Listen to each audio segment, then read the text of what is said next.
Do you ever wish you could be a fly on the wall for conversations between successful women entrepreneurs in different industries? That's exactly what Breaking Even Better podcast is. Every week, we'll share raw, real, and unfiltered insights from our experiences scaling our businesses and helping others do the same. Welcome back to Breaking Even Better.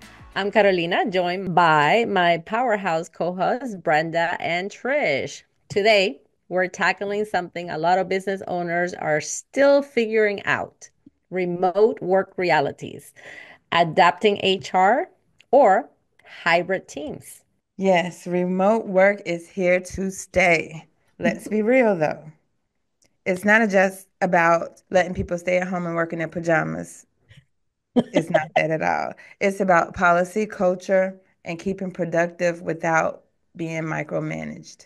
It's also about finding balance because we've seen companies struggle with this. We've seen big companies and small companies struggle with this, and yet others are killing it. They're doing just fine, and their team is more productive than ever. So we're going to dive into where's the balance, right? Like, where do we find, is it working? Is it not working? What elements do we need to make sure that it will work? And what are the best, HR practices that we can implement to have a hybrid or remote workforce? Yeah, so whether you're a business owner, a manager, or an employee trying to navigate this shift, this is what this episode is about. All right, then let's break it down. All right, so let's start with a quick look at how do we got here. Remote working isn't new, but 2020 really brought it in. And I remember that when I started my business, which was prior to 2020, it was already set up for remote work. I already had remote team members. So when 2020 hit, I was like, okay. So now we're asking, do we stay remote? Do we return back to the office? Do we meet in the middle somewhere? It's very interesting that employees and employers have different answers to these questions. Yeah, I would say that my team definitely enjoys the flexibility. And I have to admit that I do too. I also found that it kind of helped me widen the team that I could hire because they didn't necessarily have to be in the same room with me. But again, I also have the benefit of being a digital marketing firm. So like being in the office isn't the same, but I will say that I did get concerned about productivity. I do get concerned, and one of the biggest ones was culture. Like, that's really hard. And then, of course, the logistics of HR. These are all challenges that, regardless if you like it or not, are something we're going to have to face, you know? Yeah. So hybrid work. hmm It sounds like the best of both worlds, but it comes with its own challenges, right? How do you avoid creating the in-office versus remote divide? I personally found that after 2020, being fully remote myself, I needed the office space. I hmm found myself craving getting dressed and going to an office space just because personally I thrive on the energy that people give me. And so for me, just being by myself became a challenge, right? But not everybody in the team felt the same way. So how do you build that? How do you work that out? Right. I have mixed feelings about it. And I know a lot of people don't agree with me, and I'm okay with that. But I have mixed feelings. Like, I've had both remote, and definitely during COVID, we had to do remote. But I think it's a production and being productive issue with me. I don't see the value a lot, and it could be just me. Okay, I get that. But absolutely, during COVID, we worked 100%, but we have to also think about the rules. Like, for us, we have to think about HIPAA violations and people's information. So we're supposed to keep that in a locked environment. Mm, That's not in my house. That's not in my on my dining room table or in the loft or wherever it's at. You have to have it, and that's where the office space comes in hand. I would hate somebody's information to get into the wrong hands, and it's my fault. And I mean, not saying I have anybody and everybody in my house, but just as an example, I don't want to take that home with me too fast. So I had a unique thing happen, and we started this practice I want to say it was 2018. We were in business for a while at that moment, and we had just kind of closed down the office. We had an office off of Montford, which I know you guys know where that is, but loved it. We had a great view, and it was fun, and we did stuff. But my team started to have children, and I started to hire people who had children, and especially when children are young, offering flexibility was a really important part of our company culture because I'm a parent myself and my business partner is also my husband, is also my baby daddy and all that good stuff. So like trying to manage all of that really became a part almost organically of how can we offer something that offers tremendous flexibility. And what's different too is that the nature of what we do, nobody's dying on an operating table if there's an emergency in my space. It isn't. The biggest emergency we have is somebody left me a bad review or my website's down or something like that because it's just the nature of what we do. It's not that sensitive. So we have some sensitive information, but it's nothing like on par with a HIPAA violation. There are no real compliance issues we need to be careful of. So what ended up being something that was beneficial for the culture of our business was letting people work from home. And then it also didn't matter if they lived in Charlotte. That was like so for us, what we had to kind of come up with some practices and some NDAs around, we had our own HR stuff that we had to do, but being in the office actually slowed me down. I found that working from home, I could still manage my life as a mother because my kids were younger in 2018. They're bigger than me now, but it helped me find balance. And again, we were talking about balance earlier, like, striking that balance. Balance looks different for everyone and for Hmm. every industry. So it's just HR has taken a huge shift since Right. 2020. It Yeah. really, really has, Yeah, that's for you know. sure. Yeah, it's taken a big one. Especially, yeah, and I'm in the, accounting industry where, we deal with people's finances and social security numbers and, a lot of sensitive information. So we had to find a way to how do we make sure that this information is secure regardless of where we are, and then to have a tight NDA with, and employment agreements with all of our Mhm. team members, depending on their situation, so that we could protect our clients' information. And then how do we have an audit trail to make sure that we know, okay, who touched what when? Right. So, people can tell me stories. I know exactly what happened because I've got the audit trail.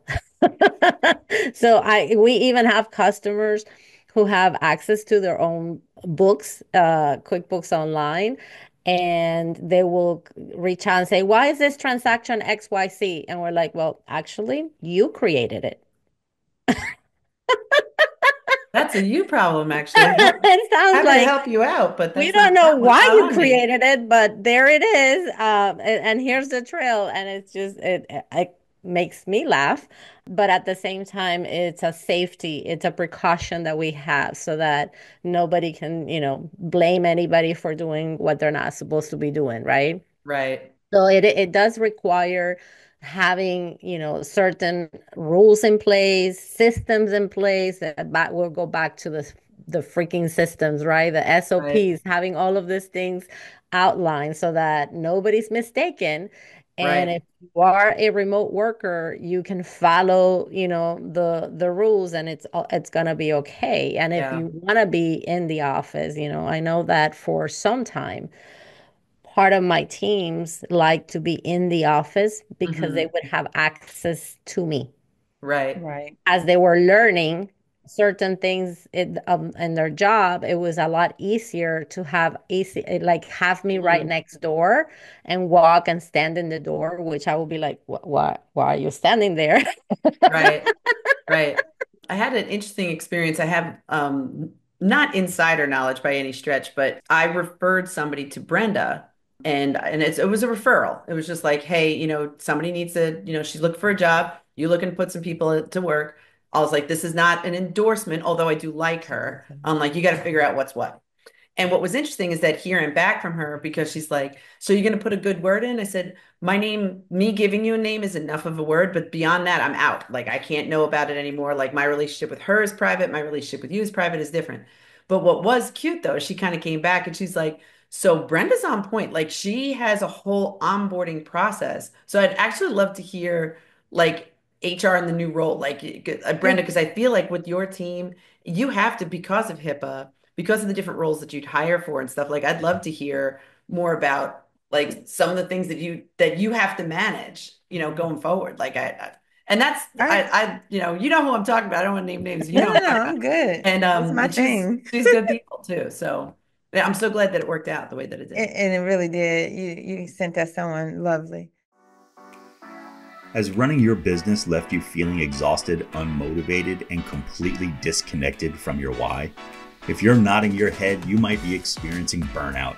And if you are, we have an amazing resource for you. Burned: How Business Owners Can Overcome Burnout and Fuel Success is your guide to regaining control and reigniting your passion. Our friend and fellow business owner Julie B wrote this book after her own epic burnout. Burn bright, not out, because your business and your well-being deserve it. Grab your copy of Burn today at the link in our show notes and fuel your success. We are going to talk about HR, but what I just heard was NDA. I heard agreement, employment agreement. That's I right. heard audit information. All those things we have another episode for because when you start dropping those forms, people need to know. So just wanted to reiterate that. But let's get into that HR in this new era. It's not about just payroll and benefits anymore. It's about remote onboarding and hiring and training. It's about employment engagement and cultural building or culture building. It's about performance tracking without micromanagement. And the last thing, legal and compliance issues, which I kind of touched on a little earlier. And then the remote tax laws, because it's Hmm. laws to be having to work at home. And I got well too informed about that during COVID too. Oh gosh, and it's so stressful too. And like, here's the other thing, and like, it's the elephant in the room, and it's the subtext behind training and culture and micromanagement and compliance and the rest of it, and that's trust.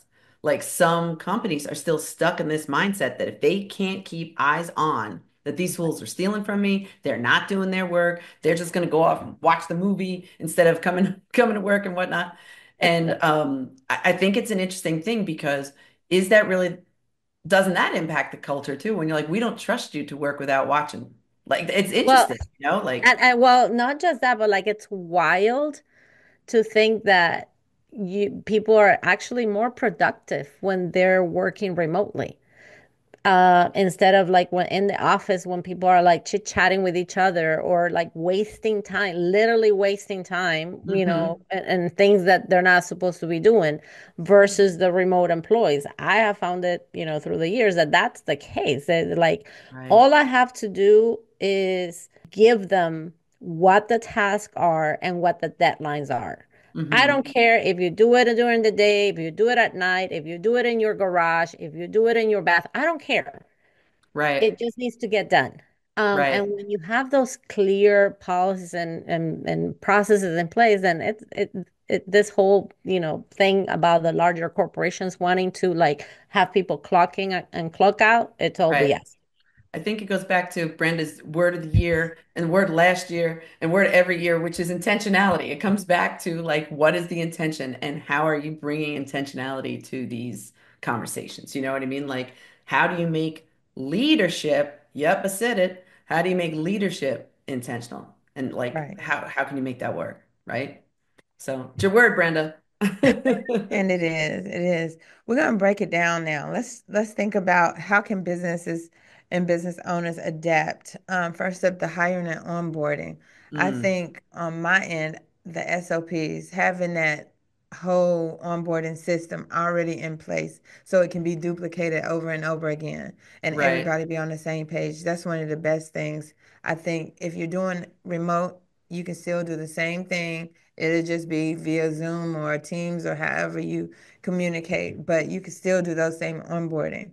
What do you think? So I do have to point something out, and it's ironic considering the medium we're on in this moment, but there is, like you mentioned, Zoom, and it people do get tired around it. And you talk about not working in your pajamas, but like make everybody stand up. Like, you wearing your pajama pants under there? Like, what do you got Don't ask me to going stand up. on? Don't ask me to stand up. Don't make me stand up. I might have my fuzzy slippers on. You never know. So with that said, like Zoom fatigue, for lack of a better word, is a real thing. Like that's a real, and I've tried. I remember we used a software called Motivosity, which was designed. I loved it, and the team loved it, but it still wasn't the same as like being in person. So like, how can we get our team to engage with one another in the same space, much like we are right here? Now we have rapport, but we also see one another in real life. Like if you really do have a remote team, how do you overcome like Zoom fatigue? Like how do you get Yeah. how do you manage that? Right. So I find that, I mean, that's a great question. Of How? course it How? is. The how? Of course it is. I'm a brilliant person. So Yes, but like I find that, yeah, you first of all, you can't force people to like be happy and like let's do this little fake game online or whatever, because it's just like it's not real, right? But I do think that there are opportunities for us to engage in person. Maybe is a once a quarter or once, a year. You do one thing where everybody gets together. Or I had the best experience last year in October when both Brenda and I got inducted into the Hall of Fame. Yeah, I'm gonna go there. We go got there. It's a good inducted. place to go. So we all went to Raleigh, right, for this event. We're out of Charlotte, and I have team members that are in Maryland and other play in Charlotte and other cities. And I had the opportunity to invite them to this event, and we all got to hang out. We got to party. We got to like really spend time together outside of the office, but in a fun environment. And it Right. was amazing. And the feedback that I got was like, wow, I'm so glad that we were able to do this. And now everybody can go home and work from their pajamas. I don't care. Right. Right. Right. I agree to that. I think the other day I saw an old employee and she was with her boyfriend and she was like, I just remember going to the wineries and all this fun we had. I mean, she was a great employee at the time. She went on to her next adventure. However, she remembered that and she was able to still talk about that a year later about how much fun she had. I'm like, yeah, I know. I know what I'm doing over here. Plus, I mean, I just like us to get together. I could be on the way to work, and I would text and say, y'all want to have breakfast at somewhere else, and Mhm. everybody just meet there all of a sudden, and it's just fun to break the monotony sometimes. Yeah, Mhm. I would agree with that because much like Carolina's point, it's not forced then, you Right. know? And again, I think that that's where the hybrid part of remote working can come in and stuff like that. So the way that I manage it with team members who are not necessarily in Charlotte, which I wouldn't say is everybody, but it's certainly enough people. That's why I liked that Motivosity so much because I would give a shout out. It was almost like social media, but just for our team. And Mm. we could give each other, now, of course, I'm the boss, but like we could give each other like shout outs. So, like, one of the things that we did, the way that we set it up was you could give each other Go Bucks, go beyond bucks. So we give each other Go Bucks. Home And brand. right, I know. And the team would like give shout outs to one another for doing a good job, or like, thank you for having me back, or thank you for helping me out with this. And what was really interesting about that is I could also see what they were shouting one another out that I might not even know about. And what was cool is they would give one another Go Bucks, and those Go Bucks could be moved towards buying a gift card, a Visa gift card, something like. So they would basically, and of course, my company supported that, gave them each X amount of Go Bucks, and it was never big dollars. It was never big money. It was just about the shout out, and it was just about, So Jill, who's one of my, she's really my best designer. She's our creative director. We had a very monstrous project that we just ended, and she lives in Las Vegas. So I sent her a gift card, $500 gift card as a thank you. And that was, and she was like, I can't believe you did this. And I'm like, you have no idea how much I was lost, not used, like I needed you so much. And again, I've never face to face met this woman. I've never Hmm. met her in the flesh. And she's I worked for me love for 5 years. Never met her in the flesh. So might have to change that though. Maybe next year we all go to Vegas, and that's another story for another day. We'll have another discussion. Brenda. I Hey, know. so I'm down for so Vegas. like so what are the things though? Like what are we trying to, like to listening for the business owners who are listening, what are the parameters for hybrid and remote work that So, works best? Like I know what I've seen works, but like, what do you guys think? What's the best way to get that rolling? so next to making sure you have secure and a repeatable onboarding process for remote workers. Also, Hmm. setting clear expectations. Be very clear on what you want and what you need, and get their expectations of you as well. Encourage good communication, which you do. I mean, we Hmm. have to because that's the only way we're gonna make it work. So make sure everybody is again on the same page. Communication is a two-way thing, the people who hear it and the people who give it. So you got to make sure both of you guys are listening well and responding well. And then building that culture of recognition. Just like you said, you sent her a gift card and you haven't even seen her in real life for real. Yeah, Um, it's true. building a culture of recognition, definitely recognize those employees that are not there with you and Hmm. appreciate them the way you do the ones that's here with you. Yeah, it's really designed to kind of make them feel seen. Like, sure, could I send her, performance report that shows the metrics of all the ways that she is being productive for Go Beyond, and isn't that great? But like, how do you really like encourage that seeing the human who's doing this work and not just feel like you're some demonstrative, performance metrics only big brother monster that sits on the high on the hill. Like we don't want any of that. Do you know what I mean? Like how do we and that's it. That's why it's so important to kind of have that clear communication so that uh Right. your remote people do feel seen, you Yeah. know? So, I found myself trying to figure out how to make the team feel like a team, regardless of location. And right. so one of the things that we started doing was doing a team meeting. But the start of the meeting is everyone goes around sharing one personal and one business positive highlight. I love And that. what that has created is now we know more about each other and we get to celebrate.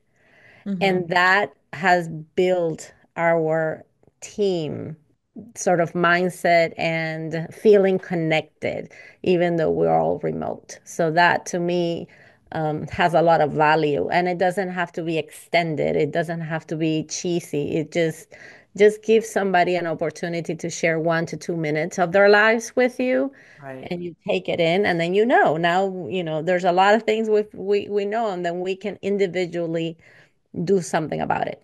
Yeah, that's a good point. So let's think about this then. Like, so hybrid work is clearly not going anywhere. How do businesses, even businesses from our size, or maybe you've only got two people on your team, or maybe you've got 50 people on your team, like, what do we do to stay ahead of the curve and actually continue to encourage a culture of inclusiveness and visibility in a hybrid world?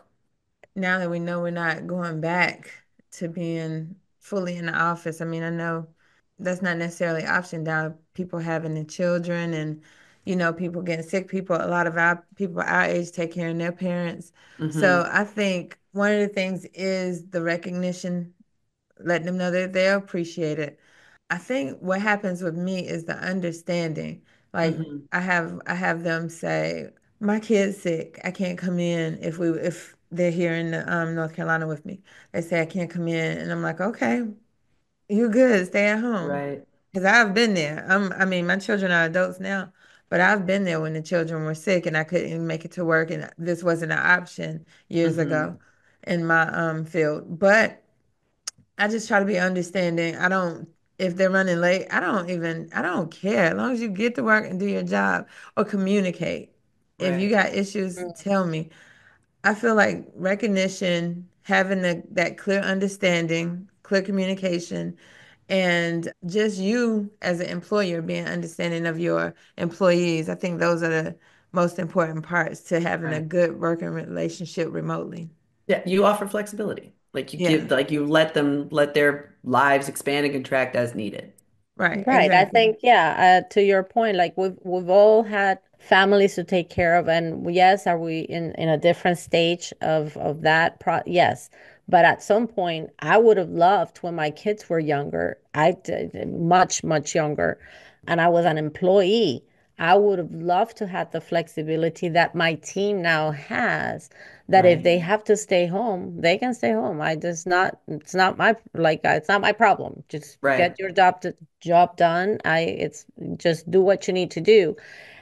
That did not exist when when I had my first daughter. And so I Hmm. had to struggle with, who's going to take care of her. Like, I can't miss another day of work, or I'm not going to get paid, or all of these questions that you have. And now, as business owners, we have the opportunity to create an environment where employees can be productive and feel that they matter, that it's not just another number, that they do make a difference in this particular business they're working in. And Hmm. we have the power to do that, guys. Yeah, we Mhm. do. It's interesting, Caroline, to listen you talk about it and like the way you put it, because flexibility is key, but the culture is too. Because I think Mhm. when we were first kind of coming into the workforce, whether we had children yet or not, the culture was what was created by the job. The job was what created the culture. And what's interesting about our circumstances is the culture started to change. Like it started to change where prioritizing access to not only your job, but raising your children, especially as women, like having the insight to and the availability to do both. So what did we do? We all went and started businesses where that was going to be flexible. Like it's really interesting now that I'm crystallizing it in my mind that I know that's why I started a business. I know that working from home, that was part of the deal. And I knew that the other women that I hired, guys too. I had guys as dads too, but like making sure that that was part of like, look, she's not gonna be able to respond to you between 3 and 7, but she'll hit you back when the girls go back to bed or beforehand. So I just find it interesting that not only has the culture shifted from a professional standpoint, and certainly COVID, accelerated that, but I think there was a cultural shift already where there was like a sharing of the child rearing, a sharing of the, breadwinning and stuff like that, that wasn't really the case 20, 30 years ago. It just wasn't the case. So I think like our HR departments, like in collectively, not just ours personally, but like in the world, they need to take notice. Like things are changing. You got to be proactive. Mental health matters. Like driving people into the ground, that's not a Hmm. productive workforce. That is a stressed out workforce, Make Right. sure they have the equipment they need. So you don't want to have an office, give them their remote work stipends. Like make sure all that's happening. Make sure the policies actually support those employees so they can have a positive working environment. That's the culture you should be building. Anyway, That's right. I'll get off my soapbox. No, but So- you're absolutely right. One of the things that we should think about when talking about remote is, like you said, we did it because we were women and we understood. And I'm not saying men don't understand, Mhm. or there aren't men out there that understands the plight of a business owner and having employees, but we went through it, right? So we knew Mhm. how we wanted our business to feel when people come in and work. You want to have a family but professional environment, and you want to make sure that they respect the business and you respect them as well. One Yeah. of the other things that we could think about with remote work is offering those like set up the laptops, or giving some money on their phone bill, internet bill, or something like that. I think before I provided the equipment and I didn't do the phone bill, but that's one of the things I've been thinking about, is taking, a portion or adding money to their pay for their phone bill to accommodate them from working at home. I want some more ideas, because I am getting more and more into the remote work thing. But you also have to beware. I had a recruiter in California that just wanted loans. I need to go get this, and I need a loan for this, and I'm like, no, Mm. I'm not a Mm-mm. bank. I'm a No, thank staffing you. agency. Yeah, people's expectations sometimes, it makes you wonder Hmm. where their heads are at. Or, well, I would say it's probably the internet. And I'm gonna be the old lady in the room saying it's the internet, because people go in there and they're like finding all kinds of information that they're not factual, they're not real, and then Right. they wanna implement it. And you're like, no, no, no, that's not how it works, people. That's right. That's not how it works. Not at all. All right. So, any final thoughts? One piece of advice that we want to give business owners navigating this hybrid work situation? Only one? I know. Oh gosh. Be clear and Yeah. concise on your communication. Yeah, that's a good one. For me, it's the flexibility. Like that's what I wanted, it's what my team wanted, and it's ultimately what our culture got. And I think that be flexible. That's the key. All Um, right. Are yeah. we good here? Is that a wrap on today's episode? If Take it you're easy. loving Breaking Even Better, make sure you subscribe, leave a review, and connect with us on social media. And if you're a business owner with hybrid work challenges, then just DM us with your questions because we'd love to cover them on the podcast. Thanks for tuning in, and we'll catch you on the next episode. Bye for now. Bye for now. Thank you so much for listening to the Breaking Even Better podcast. If you've enjoyed this episode, please take a minute to leave us a review on Apple Podcasts and subscribe to our YouTube channel for more content. To connect with our podcast or any of us individually, make sure you head to the show notes for all the links you need. See you in the next episode.